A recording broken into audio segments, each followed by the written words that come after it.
कक्षा 11वीं विषय गणित प्रश्नावली 15 अध्याय 11 शंकु परिच्छेद आर.बी. त्रिपाठी से है। प्रश्न तीसरा, दीर्घवृत्त x की घात 2/4 धन y की घात 2/9 बराबरी से 1 के नाभियों के बीच की दूरी तथा नियताओं के बीच की दूरी को ज्ञात कीजिए। x² by 4 plus y² by 9 equal to 1। इसको हम लिख सकते हैं क्या, x² by 2² plus y² by 3² equal to 1। अब इसकी हम तुलना, इसकी क्या कर लेंगे हम, तुलना।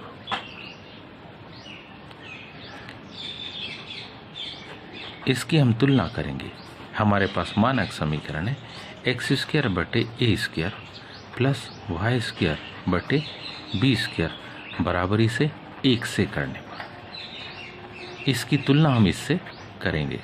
जब इसकी हम तुलना करेंगे तो ध्यान से देखो, a² बराबरी से 2², इसका मतलब है a की वैल्यू आ गई 2 और b की वैल्यू आ गई 3।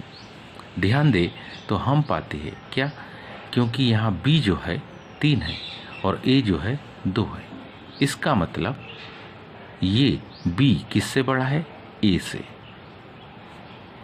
कारण 3 बड़ा है 2 से, इसलिए b बड़ा है किससे, a से। ऐसी कंडीशन में हम जानते हैं कि इस दीर्घवृत्त का फैलाव जो है वो y अक्ष पर है। अब ऐसी कंडीशन में सबसे पहले हमको e निकालना होगा, तो e निकालेंगे a² equal to b² 1 minus e²। यहाँ पर ये वैल्यू को रख देंगे, a 2 2 जा 4, b 3 3 जा 9, 1 माइनस e²। 9 को इधर ले आएंगे तो 9 4 के बटे में चल जाता है, 9 4 के कहाँ चल जाएगा, बटे में। तो ये हो जाएगा 4/9 बराबरी से 1 ऋण e²। e² बाईं तरफ आ जाएगा तो दाहिनी तरफ हो जाएगा 1 बटे कुछ नहीं मतलब 1, 4/9। लघुत्तम 9, 9 में से 4 को घटाएंगे तो कितना, 5। किसका मान, e² का मान। e² का मान आएगा 5/9। इसलिए जब e निकालेंगे तो e का मान आएगा करनी 5/3। ये आ गई क्या, उत्केंद्रता। ये आ गई क्या, हम लिख सकते हैं क्योंकि हमारे पास उत्केंद्रता आ गई, उत्केंद्रता e और e का मान है करनी 5/3।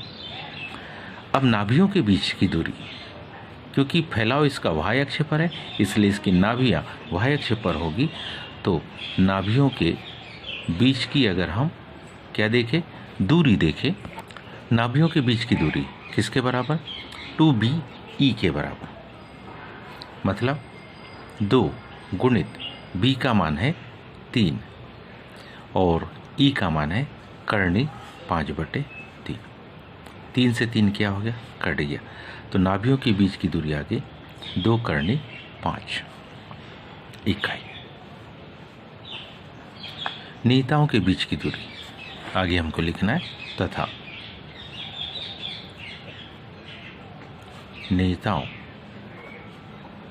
के बीच की दूरी, नियताओं के बीच की दूरी, उसके लिए फार्मूला है क्या, 2b बाय e। अब हमारे पास इन सारी वैल्यू को लिखेंगे, 2b का मतलब 3 और e का मतलब करनी 5/3। ये भागित नाम गुणित होके जब पलटेगी तो मान आएगा 2 गुणित 3 गुणित 3/5। 3 3 9, 9 दूनी 18, 18/5 इकाई। उम्मीद है आप सबको ये समझ में आया होगा।